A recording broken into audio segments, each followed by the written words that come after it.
పసిగట్టి నేనొస్తే పగబట్టి నువ్వోతావేందే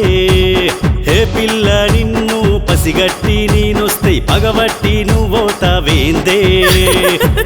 అవునా నన్ను క్షమించు బావా నీకు సరైన దాన్ని నన్ను క్షమించు బావా నీకు సరైన దాన్ని కాదు నీరేంచే వేరయ్యా నా స్థాయి వేరయ్యా నీరేంచే వేరయ్యా నా స్థాయి వేరయ్యా అంటే